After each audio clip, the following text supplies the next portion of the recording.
Hey guys, what is up? Welcome to Fly Like an Eagle podcast, the revamp. I'm here with my guys James Gorza and Joe Marks from Passion App Sports Show, which you can find every Saturday morning at 9 a.m. on the Hardcore Sports Network. How you guys doing, James? How you doing first, bro? I'm doing great, doing really good. First and foremost, like I said yesterday to Jim Jackson that we did an interview with the Flyers. I apologize for my voice being all scratchy, but it's getting better. Um, Getting back to normal is the most important thing. But there's one guy that left town, and in the words of the great movie Friday, would be like, "Bye, Felicia." Yes, sir. Yes, sir. Joe, how about you, man? He's got to cut down on that smoking, James does, man. I'll tell you that right now. He's got. I keep telling him. There's patches for those kind of things nowadays. Well, you But can't stop yeah, now. yes. Yeah. Well, I mean, I'm doing great. It's going to be a great show, and there's a lot to cover. So let's get down into it. Let's Yeah, get it. but before we get into it, make sure you guys hit that like, hit that subscribe, hit that notification bell. Steampunk Sports Pennsylvania is growing rapidly. We love the support, the Fly Like an Eagle podcast especially. And let me know what you guys think of the audio. I went back to my old mic just to test things out. So if you're watching this after the fact, let me know in the comment section below. Because there's some times where you gotta ditch the wireless headset, to save battery. And I'm like, oh, I found the cord for this. Hook it up. We're gonna try it out. So let's just get right into it, guys. Bryce Huff finally got traded, which is not official post June 1st. But here's the funniest thing. If you guys noticed on this channel when I created a stream, I was like, Bryce Huff getting traded post June 1st, question mark? And then he gets traded today. So guess who had to change the thumbnail or the title? Me. And I'm like, oh my god. What is up, Joe Scorza in the chat here? James, would you like to read it? Sure. It says is fixing that one mistake he made last year with the Huff trade now, and most importantly, Howie continues to shape up and shape out, and he's doing the best thing he can. So, the one thing that was really shocking to me, since we're talking about this here too, is that it actually helps the Eagles a lot to get them back to where they were last year too. Because Yeah. the craziest thing about it is that it was it looked like it had to happen. And it looked like Huff wasn't happy here. It looked like he wasn't like a real good show. The thing, and even I was gonna say if you could show it that statue by Phil Yates. I mean, that's just man, that is crazy. That is absolutely. I mean, like if this is Howie's season, I mean, this is the best. I'm just happy right now to say that we don't have to deal with any more of that circumstance or the consequences of somebody missing camp or somebody missing OTAs. It's all of them are here now, and now it's on to what could be another successful season for the Birds again. Yep. Joe, how do you feel, man? Because we were talking about this before we went live, and what did you say? I said he's a fucking genius. No offense to everybody else. Howie's a effing genius. I mean, this is a guy that I like. It boggles my mind. Like I still, I'm not like easily impressed as sometimes by certain general managers, especially when it comes to numbers, because I can't always keep up. But damn it, if this guy just doesn't keep like manipulating stuff. Now, I will give you this. This isn't just a Howie thing. I just thought about this a minute ago when we had that conversation, Mitch. It's Yeah. not just a Howie thing. It's a big time for Howie to do it. But you got to also think the guy that's doling out the money, the Yeah. cash. Jeffrey Lurie is a hell of an owner Yeah. because you go to the owner and you say, I can make this problem go away. Okay, how do you make the problem go away? I need $8 million. Can you cut me a check for $8 million? Like, I can't walk up to anybody and ask for $8 million. Right. But how we could go to this guy and ask it and basically say, look, this is why I need it. We're going to get a pick back and we're going to save money in the cap. Yeah. Okay, no problem. Here you go. I mean, I can't. I've never seen an $8 million check, but damn it, how we just was like, yeah, I'm just going to ask for $8 million. Yeah. So On the I'm table, right? Like on the table. Yeah, Just yes, give me $8 million stack. there are gangsters out there that don't have the balls to go up to somebody and be like, I need eight mil right It's now. like it's like that movie Casino when it was like either it was like Al Pacino or Robert Yeah. De Niro just like pay like just like say like give me your best offer and I'm gonna give you an offer I cannot refuse. Or it's like Godfather too, but at the same time it's like Casino too at the same time too. Yeah. So I'm gonna ask this question. I'm pretty sure everyone has heard this question. When you see Howie Roseman on the phone, why do you pick up? Why do you pick up? Why do you answer the phone? I'm just gonna leave it at that. So we're gonna go with I don't know Joe. why his phone number's not blocked. Like I don't even Dude, right? like at that point, I'm not even tempting fate. I'm blocking his number. Like, this number you have reached is now out of service. Yeah. I was like, well, why can't I reach this guy? And this is where I think Howie has real power. Because say like the GM for the San Francisco 49ers, Mhm. it blocks Howie's number. Well, I guarantee Howie knows somebody else in that GM office that doesn't have Howie's number blocked. He's like, why can't I get in touch with such and such? Like, I don't know. Well, can you relay him a message? And then the salesman spin begins. I mean, I'm telling you, Howie Roseman, by when all is said and done, and he's got a long way from it being all said and done, but when it's all said and done, will be a first ballot, no doubter Hall of Famer. Yeah. For sure. Yeah. I mean, to piggyback what you guys said about Howie Roseman, I mean, it's what's the funniest thing ever?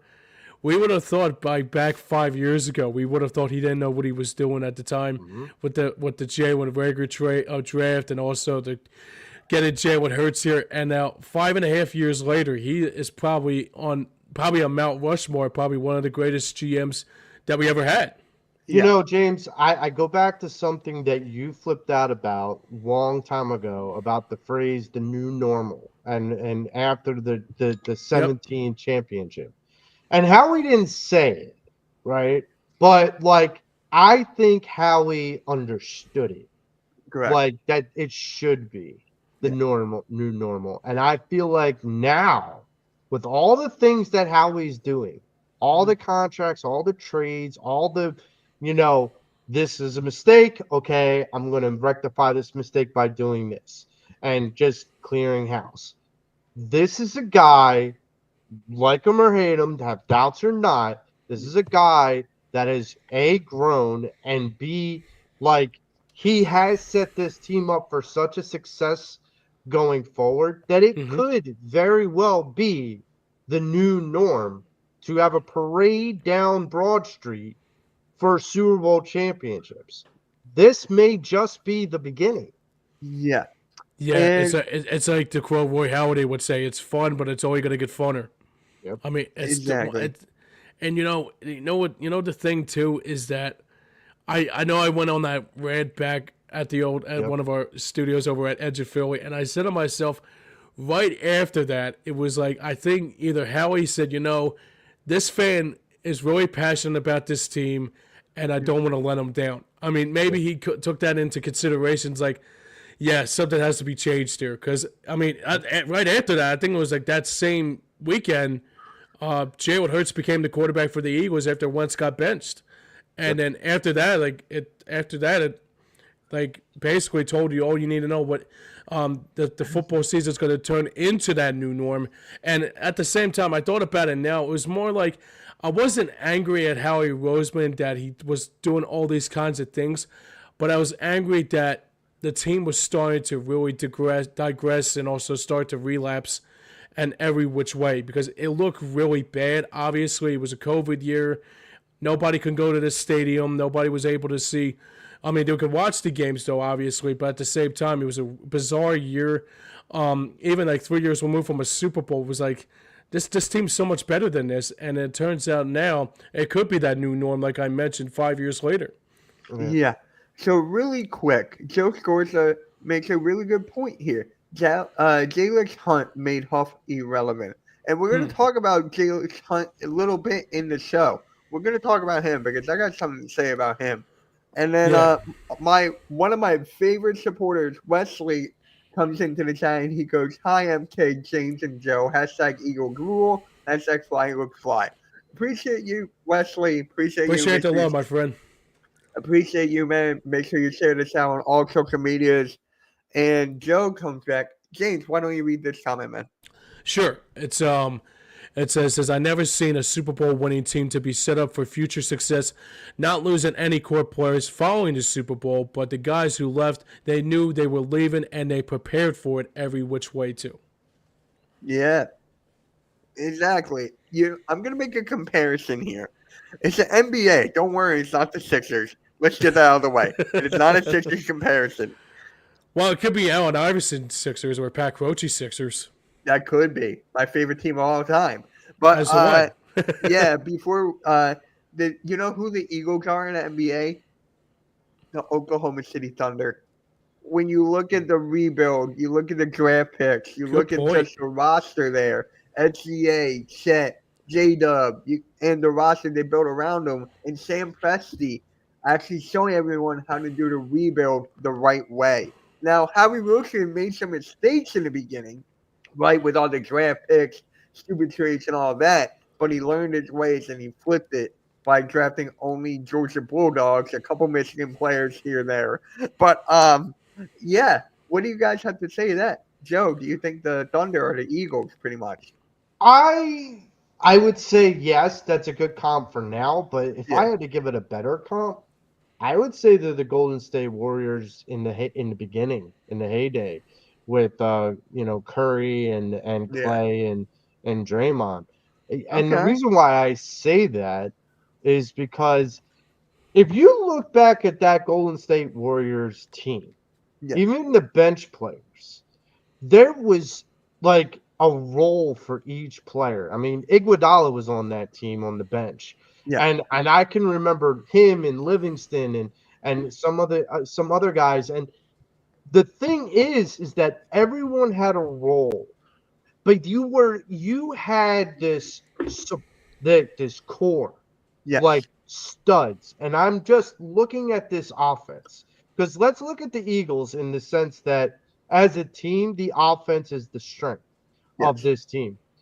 You have someone like Jalen Hurts, you have someone like Saquon Barkley, and you have someone like AJ Brown. Yeah. You could say what you want. I think Jalen is Stephen Curry. I think Saquon is Clay Thompson, and I think AJ Brown is Draymond Green. This is the core three, but then you have a great, not a good, a great supporting cast behind. Honestly, yeah.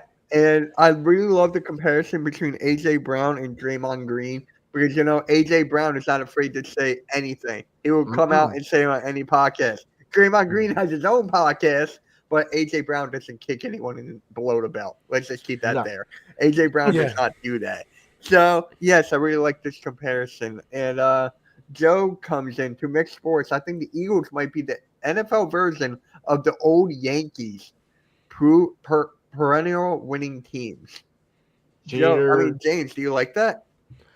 Since you're talking about basketball, I would say it's like the old Lakers of Kobe and Shaq too. I think it might be in that Okay. same. I think it might be in that same. I mean, the difference is that there wasn't. I mean, like those old Lakers teams too. You think about it. Obviously, other than Kobe and Shaq, I mean, there was like a Rick Fox in there. There was a Horace Grant in there. There was Derek Fisher. There was Yeah. like even like a Pau Gasol.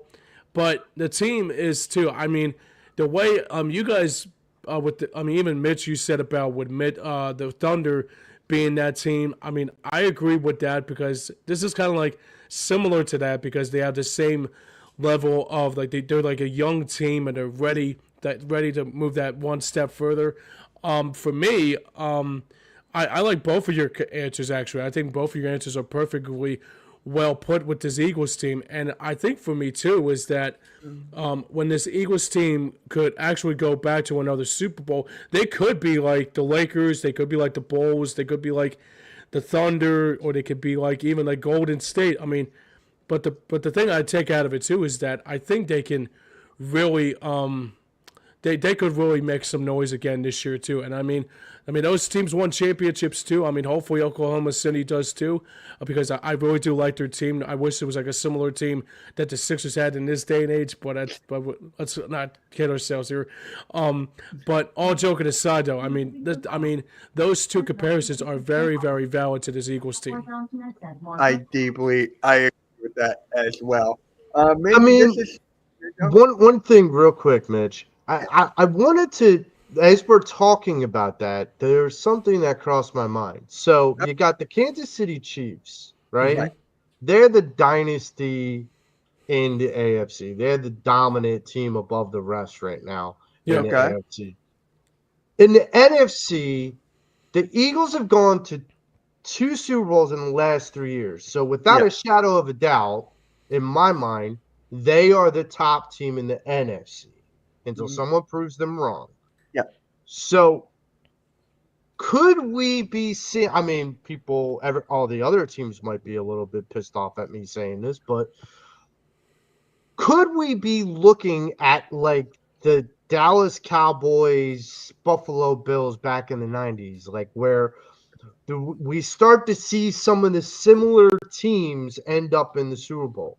We could start to see, we've seen the Kansas City Chiefs and the Eagles in 2 Super Bowls in the last 3 years. Is that something that's going to be a resurging, like an occurrence?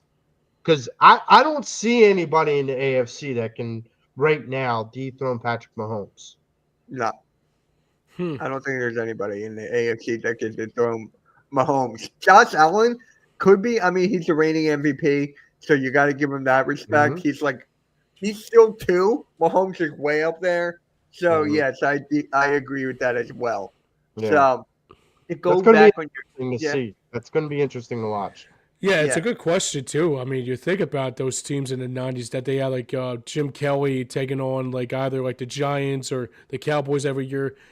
Um, I would say in retrospect, I would say that this team is similar to, I hate to say the Cowboys because they have won, but at the same time too. Um, Now let's stick to the basketball. We're not going to put us in Yeah, I the was thinking. Cowboys. I'm still thinking about the basketball stuff in my mind. Yeah. I'm not gonna lie to you. More importantly than anything like that. But yeah, I mean, it is a good comparison. I mean, I think that's Just those 2 teams. just Like, those two teams. It's kind of like yeah. they were like actually. You think about when the Patriots took on the Giants in those couple years in like 2008 to 2012. So I mean, it was kind of like it's similar to that. But in a way, it's kind of like Manning versus Brady. Like it's Yeah. like Hurts versus Mahomes for the Super Bowl, not for like championship games, obviously, but that like for the actual Lombardi Trophy at the same time too. Yeah. yeah. So to go back to the Cowboys part, right? And how they were like a dynasty back in the 90s. You have all these other teams, right? I don't know if I see the Eagle. I see them as a dynasty. Like I made a video about it a while ago. You can see it on the channel, Steampunk Sports Pennsylvania. Make sure you check that out while you're here. But I was talking to my good friend AK Eagles, who's actually the founder of Hardcore Sports Network. Me and him talk Eagles football almost every day. And he goes, Mitch, how would you feel if the Eagles won the Super Bowl, which we did, we won right now, but the next year we did not go back, but we won the year after? Would that bother you guys? Like, we did not get that back to back? Or you guys are just like, we had 1 year, but if we win the next year, I'm all good with that. Because for me, I just want to win, right? If Yeah, this as to team did why. not work out back to back, then we'll get them back next year. So, I yeah. would say it this way. Like, okay, I'm not going to disqualify this upcoming season and say, they get a pass. Right. I'm not going to do that. Right. But if they don't win the Super Bowl this year, but go to the NFC Championship game or Yeah. something, I'm good with that. Yeah. Like, just because the team isn't going anywhere. Correct. Like, that's the difference. And Joe Scorza brought that up earlier. This team's not going anywhere. Like, and Howie's made sure of that. Howie's actually looking down the pike and saying, okay, especially we talked about at the top of the show about Bryce Huff and the freeing up money and Howie being a effing genius and Yeah. everything. This is Howie laying the groundwork so that way he can make sure that he's able to dress the best version of the Philadelphia Eagles going forward, that he's not having to hire all these mercenaries all over again. Mhm. Yeah, James, what about, and to piggyback what you said about that too, the thing that I like about it too is that, say for example, the Eagles, like you said, Joe, go to the NFC Championship game this year, and then they lose it, right? I mean, sometimes you'll think, okay, they just got. I mean, going. I mean, it'll be kind of like the Phillies in 2008, 2009, yeah. when they got to the World Series again in '09, and then they lost to the Yankees, and everybody's like, I'm good with that. We got to the World Series. We're right there. We just need one more piece to get us there. And that was happened a couple years ago Yeah. with that Eagles team that they had in 2000. Was it 2022 after the 2022 season, and then they start to struggle a little bit in that 2023 season. But honestly, I mean, the thing I was happy to see about it too was that the next year after they had that collapse, that losing 6 out of 7 games they lost, Yeah. they took it into an account that says we're better than this and we'll be better next year, and I promise you, like, we will be a better team. And they won the Super Bowl out of it. So whatever they're doing, man, I gotta say right now, if it ain't broke, don't fix it. I mean, So Mitch, I got to say it this way. Before, like, we didn't go to the we hadn't been back to, we went to the Super Bowl in 1980, and then Yeah. it took like 37 years to get back there. right. 38 years to get back 28 there. plus, I think it was. I think it was like or 20 plus, 25 20, plus years. 28. A long Yeah, time. I'm sorry. 28, A very, 28. Yeah, very it was a long long, time. yeah. And then you got to think now, like I told you, I'm not good at numbers. So the idea, this is why I leave it to Howie, but the idea that we've been to 3 Super Bowls in less than a decade and have won 2, Okay. that ought to tell you that this is, it's okay that if we, because it's not like it was. It's Yeah. not like it was anymore. So the trend is different. So is our expectations that we should win the Super Bowl every year? Absolutely. Yeah. But are we going to be crying in our beers like we did for those 25 some years between Super Bowl appearances? Yeah. No. I just don't believe that. Yeah. So really quick, you brought up the championship game, right? The NFC championship game. So yeah, my guy, Philly Special Cards, or I call him Spongy, doesn't decent move to get rid of Bryce Huff. It definitely was. We talked about that on the top of the show. Make sure Yep. you go check that out and hit that like, man. Hit that like. So we were talking about the championship games, right? For me, it depends on how close it is. Like, let's Mhm. say we lose 31 to 28, right? Mhm. I'm like, okay, we fought them to the very end. They got the better of us. Mhm. But if we Yep. lose like 28 to 3, I'm like, okay, we need some major work here in the offseason. We need Mhm. something big to happen, a big change. So Yeah. that's for me. It comes down to the score, but I would not be mad. 100%, I would not be mad if we don't go back to back. Right. So, I mean, if you get there again, let's say for example, right? They lose the championship game, but the next year they go back to another Super Bowl and win it. I mean, yeah, I'm good with that too. Like you even brought up earlier in the conversation here, the thing that I like about this team too is that even though it's like if they have like a super, like I wouldn't say, I mean, I look at the schedule and I mean, everybody says it's a tough schedule, yeah, but in reality, I don't see. I mean, every year is a tough schedule. I mean, every year you play the opponents that you play, and at the same time, I mean, sure, yeah, you're gonna have your fair share of obstacles with those gauntlets, and I say that in air quotes because I haven't found one that's a gauntlet this year. But I have to say right now, if you try to be the best you could be every game, and also play to the potential that you did, like you did last year, you can probably win it again. That's the most important thing. Yeah, yeah.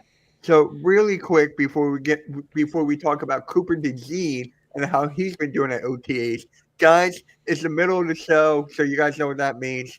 Hit that like, hit that subscribe, hit that notification bell, and especially share this out, guys. Share this out to more Eagles fans because I'm telling you, once the season starts, we are not going back. We are not flying backwards. So This the we got to season's keep gonna going. the season's gonna be badass, my friend. I can't Oh, wait. it's gonna be fun. It's gonna be fun. Oh, So dude, I know. I let's know, get right? started with Cooper DeJean, right? So Cooper DeJean was playing inside corner and outside corner, and he has experience in that in college. So I'm gonna ask James this first. How do you feel about Cooper DeJean playing the inside corner and the outside corner next to me, Quinion Mitchell? Yeah, That bothers Joe so much when I do that. I laugh at it. You know, it's catchy. I like it. No, but anyway, yeah. I mean, it's one of those things that I thought about in this offseason with Cooper DeJean. It's like how can you get him back to how can you get him like.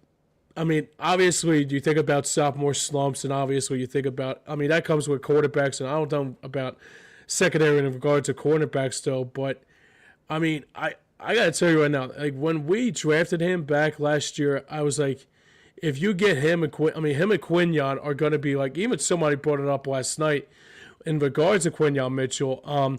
He could be another version of Darrelle Revis. I mean that's Yeah. that actually could be bold for them.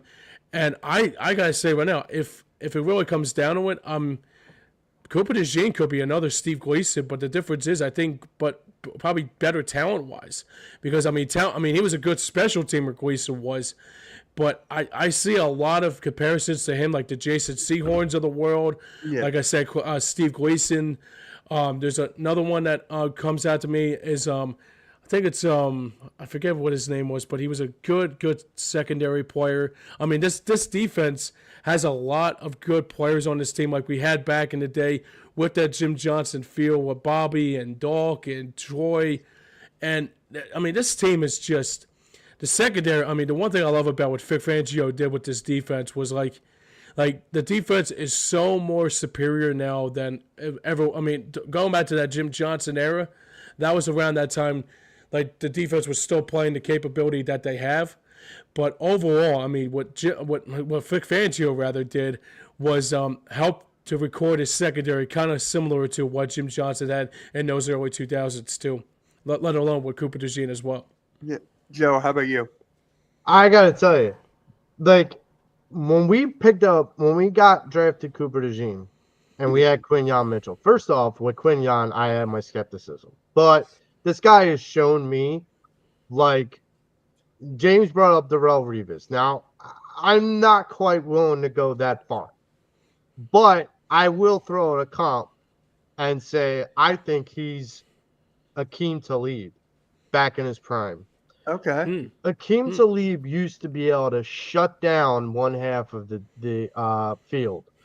And he had another guy that was just as good, and then a good slot guy in Chris Harris Jr. Now, my thing is, I feel like Coop is better serviced in the slot. I mean, I just do. I think you need to be physical on the outside, and I really want to give Kelly Ringo a good go and a good chance at winning that job. I get that we have a Dory Jackson. I get all that. I think the idea and the prospect of putting Cooper outside doesn't mean that I think he's going to play poorly. I just think if it ain't broke, don't fix it. And so I like the fact that we're going to show it and we may try it. But if it doesn't work, don't force feed it. Let it come naturally. Because I honestly think Kelly Ringo, because of his body, his makeup, and the way that he's able to attack the receiver off the line of scrimmage, I honestly think he's better suited to be an outside corner than than Cooper DeJean is. I think Cooper is a good, fast, versatile, athletic corner that is capable of jumping the route, especially in the interior. There is a big difference between jumping a slant route across the middle of the field and trying to play a post route on the on the outside, and that those are two different skill sets. Yeah. So before I give you guys my answer, my guy Spongy will be a freshman in high school next year. So good for Oh, you, Wow. Spongy. If you have any questions, you can feel free to DM me on Discord, Twitter. You can hit me up anywhere if you need something. And Joe comes up. You want to read this first, James? Sure. It says Vic is keeping Coop in the slot, but might move him outside when the base defense with 3 linebackers is mainly to keep Coop on the field as many mhm. snaps as possible. Yeah. Okay. I don't know. What was that? No, it's something that Barrett Brooks says. I guess it's like agree. It's like like when he says I agree. Oh, gotcha. Okay. All right. I'm, All I'm, right. So for me, with Cooper DeJean, I don't know right? what it means actually. It doesn't mean either. But I kept on saying it a couple times, and I said it to a buddy of mine, and he was like, yeah, I like what you said right there. I like that. So for me, about Cooper DeJean, I trust Vic Fangio. I trust everyone in the Eagles locker room. So for me, I'm not worried. So it was for me. The plan was to go Quinion Mitchell 1, Cooper DeJean 2, but then you had Slay, so they moved Cooper DeJean there and moved Maddox out. So for me, I'm with Joe here. I think you keep him at the 2. You keep him inside because we need a fast guy in the middle to go pick 6 like he did on Super Bowl on his birthday. So I'm just saying I like him better in the inside linebacker, inside corner. Yeah, I do Inside too. corner. Yeah. Yeah, I do too. I think the other thing too is with Coop being in the slot, I think it actually helps a lot to see what Kiwi Ringo has in store, along with that personnel that he has, especially with like for example, like Quinion Mitchell and Keely Ringo as the 1 and 2, and also what he has in store for that. Like I mean, Coop is a good slot guy. I think that's going to be the most important key here too. Yeah. And shout out to our guy, Mike Fuji, who's in here. What's good, fellas? Happy Friday. Yep, happy Friday, man. Happy Friday. Make sure you hit that like. You're already subscribed to the channel. Just make sure you hit that like. And go check out Hardcore Sports Network while you're there. Exactly. We got big stuff coming over there. Make sure you guys tune in to that. Especially tomorrow morning. We'll talk about more of that at the end of the show. Now we got to bring up Jalix Hunt, which Joe Scorza did bring up about Bryce Huff, how he like completely made Bryce Huff irrelevant. So this is my take about Jalix Hunt, and then we're gonna go to Joe on this. Jalix Hunt, he's gonna be the X factor of the defense this year. He's already impressing this team. This defense has a lot of dogs, man, a lot of dogs. So a lot of people are gonna look ahead of Jalen Hunt, look over him. So that's my take. Joe, Jalen Hunt. You might call it a hot take. I'm just going to call it a prediction. Yeah. Jalen Hunt's going to have 8 sacks this season. I would And start between 6 and 8. Yeah. yeah, and this is why I say that. Because Jalen's tour in that Super Bowl, when he got more time playing, actually leading into that Super Bowl as well, when he got more snaps on the field, the dude makes the most of his time. Yeah. And he's efficient, but he's also very strong. I Yeah. mean, this is a guy that's shows good bend. He can get around that corner and he can kind of get into the face of the quarterback. He may not always get the sack, but man, his pressures are ridiculous. And so this is a guy who was slept on by the majority of the NFL, a late Yes. round pick. And this is a guy who I feel like is going to be one of those guys that will be a main stage on this defense in the foreseeable future. James. Oh, it looks like all right. James is about to head on out. It looks like. All right. There he is. Good, man. I'm sorry, what? No, you're good. Give us your take on Jalen Hunt.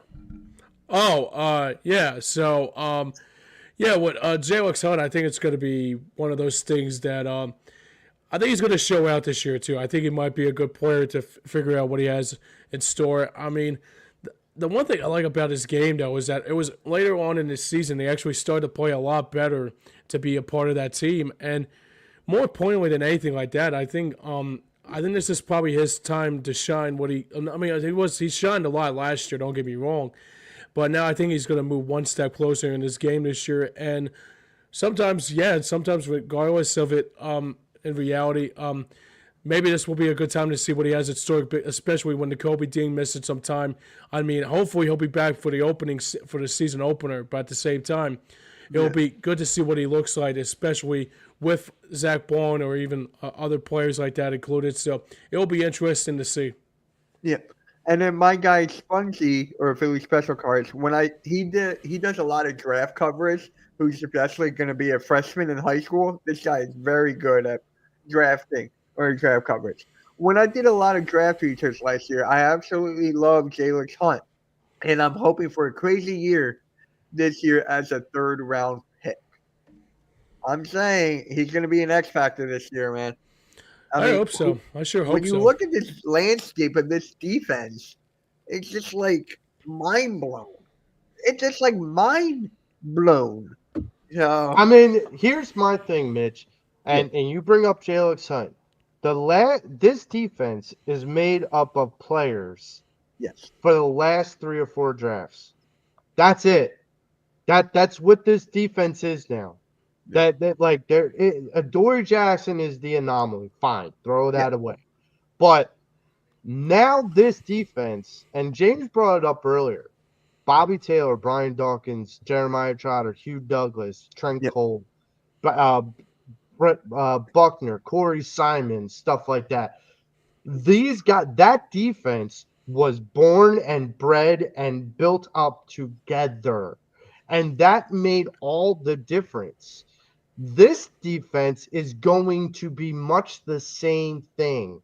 Look, I'm also, and I didn't say this about Coop because I don't know if Vic's going to do this considering they drafted a safety. But Coop did play safety for a short stint too. There is such a defense as a 3 high.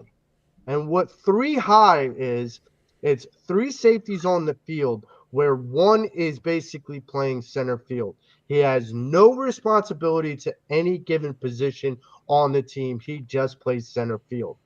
That sounds like it would be perfect for Cooper if they go into a 2 wide receiver base offense, the opposing team.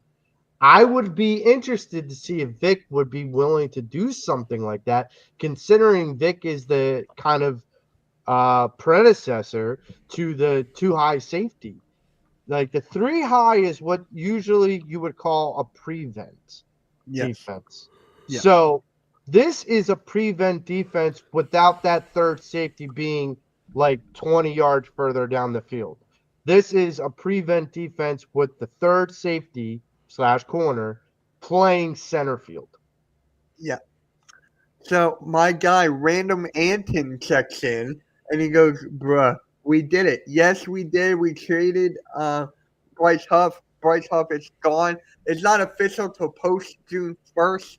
That's when the contracts and everything gets finalized. So, yeah. Everybody can stop huffing and puffing to blow our house down, okay? Yeah. I knew you were going to do that. James, would you like to read Spongy's comment?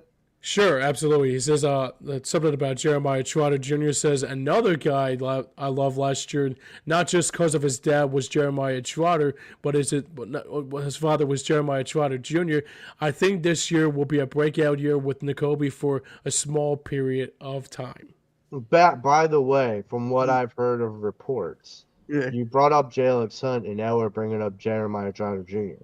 Both players, from what I've heard, have come into camp, have come into OTAs with at least 15 pounds of more muscle on their body. These guys are getting bigger, folks. They're not getting smaller. They still have the athleticism, but they're getting stronger. So what's going to happen? I'm not going to break into my Hulk Hogan impression, but what's going to happen when these guys start running wild on all these offensive linemen that are going to come facing them? Yep. Yeah, it's crazy. Yeah. No, you go. Too is I noticed it too with Trotter Jr. last year, and I noticed. I mean, obviously it's going to be Zach Bond and N'Kobe Dean for hopefully week 1, but then you got 3 other players that could actually be a good impact. Like we mentioned, Jalix Hunt's an example, Jeremiah Trotter Jr. is an example, and let's not forget about secondary with Andrew Makuba. I mean, I'm looking forward to see what Makuba has in store along the way too. So this preseason, I mean, sure it might be. My preseason doesn't mean less than nothing, but I'll be anxious to see what both Trot Jr. and also Jalix Hunt and let alone Andrew Makuba has in store this preseason too. And then Joe Scorza comes in. I'm going to address his comment, and then we're going to go to our final topic before 3 words or less. There is no quote-unquote Super Bowl hangover with this team. They are ready. Exactly. They are always ready. Always ready. Also, don't be shocked. Philly Special Card says, also, don't be shocked if Aziz Ojulari breaks out this year as well. Right. I forgot about Aziz Ojulari. That's right. I totally forgot about, man. I forgot about we got Ojulari too. Oh my God. Yeah. So, all right, let's Another Bulldog, my friend. I know. Don't even rub that in. But let's just get it's our all next fun. topic. It's all for fun. So you guys will probably, when I send you guys the list of topics, you were like, Jalen Hurts runs the offense? Like, isn't that like kind of normal? But I don't know if you guys saw this as well. LaShawn McCoy was on the facility on FS1, and then he goes, LaShawn McCoy says A.J. Brown told him that Jalen Hurts runs the offense, not AC. This is quotes now. A.J. told me, well, players tell me the offense is the offense. They don't care who the coordinator is.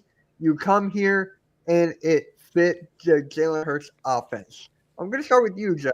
How do you feel about this from A.J. Brown telling LaShawn McCoy this? I don't see it as a big deal at all. I really don't. Okay. Me neither. This goes back to months ago where AJ got asked what's wrong with the offense. And he said passing. And everybody jumped off the bridge and said, oh, God, AJ and Jalen don't like each other. Oh, God, the bromance is over. Oh, God, Jalen Hurts isn't a good quarterback anymore. Can we calm down, pump the brakes? Yeah. AJ Brown isn't saying that. Yeah. What he said is that it doesn't matter what coordinator comes in, we are still who we are because we have one at the helm. That's what matters. There's a reason why, and I kind of talked to our good buddy Scott about this. There's a reason why A.J. Brown wanted out of Tennessee back in the day. Because Tennessee kept shifting quarterbacks. It had nothing to do with coordinators. It had everything to do with the guy that's throwing him the ball. The guy that's in charge. He has said this. A.J. Brown has said this. So instead of us hanging on the quote of this left field quote from LaShawn McCoy, who's still trying to hold on, no offense, Shady, trying to still hold on to a bit of Eagles glory. You didn't win that Super Bowl with us, dude. You were just there on the sideline rooting on the best running back in the Eagles' history. Anyhow, A.J. Brown did say at one point in time that Jalen Hurts is the leader of this team. He is one of the leaders of this team. He's not the only one. A.J. Brown is a leader too. That doesn't make it wrong for that. If he's going to make a comment and say, yeah, look, it doesn't matter what coordinator comes in, we're still who we are. Nothing's changed. Everything stays the same. And look, Kevin Petula came out on his press conference and said the same exact thing. So for everyone trying to read in and make A.J. Brown out to be the diva, to be the Terrell Owens of this Eagles team, you're kidding yourself. He's not. He's not even close. Because if he were, he would have already been out the door. Look at today. We got rid of a guy who thought he was bigger than the team he was playing for. Yeah. Guess what, dude? There's the door. We don't need to have any distractions on this team to take away from the trajectory that we are setting on. So no, I don't take any pause in what LaShawn Coy wants to say on FS1. Yeah. So, James, before you address this LaShawn McCoy, our 49ers fan comes in and he goes, "Thanks for Huff, kids." What's your thoughts on that, James? Good luck. I Have fun and good luck. Have Yeah, fun and good luck. Good Yeah. luck. That's all we have to say. That it's like I mean, you're welcome, I guess. I mean, I don't know. I don't know. Right? You could put that nobody defensive end with the nobody quarterback that you have. And they let go of Hargrave, remember? Hargrave is gone. You know what's funny? I could have swore I thought Hargrave was going to be coming back. I was like, oh my god, we're probably going to get Hargrave, but I forgot he's not with them anymore. Yeah. So, yeah, let's go. James, what do you have to say about what LaShawn McCoy said about A.J. Brown? well, I mean, it's one of those things that sometimes sometimes there's a. It's kind of shocking to hear him say that though, because I mean, I'm not saying that it was a bad thing he said at the same time, but at the same time, I mean, this clickbait nonsense is just at an all-time high. I mean, they're at an all-time. It's getting to the point now. It's like it's not even. I mean, even like trying to like talk about it. It's like it at the same time. It's more like Shady should know better than this. I mean, he was one of the probably. I wouldn't say best Eagles of all time, but he was up there until this year with Saquon Barkley. But, I mean, him talking about this, it's like, why are you giving people, like, time? Why are you doing this to, like, try to get attention? I mean, if you want to get attention like that, just, I mean, I would think Nick Wright would say something like this. I would think like James Jones would say something, even hell, like an Emmanuel Acho. But with Shady, it's just like, this is your team. This is the team that drafted you, and also you were there in that NFC Championship game last year with Nick Foles, and I'm thinking like now all of a sudden like you want to cause a controversy that's not even there. It's not even there. It's Once not. It's whisper down the lane. That's what it is. It's whisper down the lane. So when Dust I in the saw, wind, like dust in the wind, like that Candace song we call it. Dust in the wind. oh my god, what Will Ferrell movie is that? Oh my god, Old School. Yes, it's in Old School. There it is. Yeah, right. Yeah, there you go. There you go. He's I got you, Blue. You're my boy, Blue. Yeah. My guy Philly halftime hates Will Ferrell. So I'm just throwing that out there. I can only take him to an extent. I mean, he's good. I love Step Brothers. He's a great. Ready Crashers was funny. I liked what he did with all those other movies, but I can't stand him with those PayPal commercials with the Fleetwood Mac songs. I hate it. It's making me hate Fleetwood Mac now. Oh my god! I'm just saying. Sorry, Fleetwood Mac. Sorry, Steven. Next year, great. I love your stuff, but can you try to tell Will Ferrell to cut that shit out, please? So Tommy comes in and he goes, nobody defensive end who had 10 sacks was Salah. And remember, the no quarterback dropped 42 on you last game. Have fun. Okay. We'll just keep our Super Bowl trophy handy. Okay. So I'm just asking, when's the last time the Niners won a Super Bowl? I don't even know. I couldn't tell you. 90s? 95? 94? 94 was the Cowboys, I thought, right? Yeah. I don't know. It was around the time the Cowboys were winning the last Super Bowl too. My hat goes off to the 49ers for your last Super Bowl win. I don't know when that was. So, all right. My favorite part Back of when the the VHS tapes were around. yeah. And it was my also, I think John Facenda was 94 season. That's right. 94. Okay. YSP. The year I was born. Steve Young. Okay, I had to 94. say, But I had to say it. Steve Young. That's right. yeah, I'm telling Joe, and I still think Joe Montana is the greatest of all time, but that's another story. yeah, that's another story. To close out this show, make sure you guys hit that like, hit that subscribe. Tommy, make sure you hit that subscribe for more Eagles content here. We also cover Pittsburgh content, like we just had our show yesterday.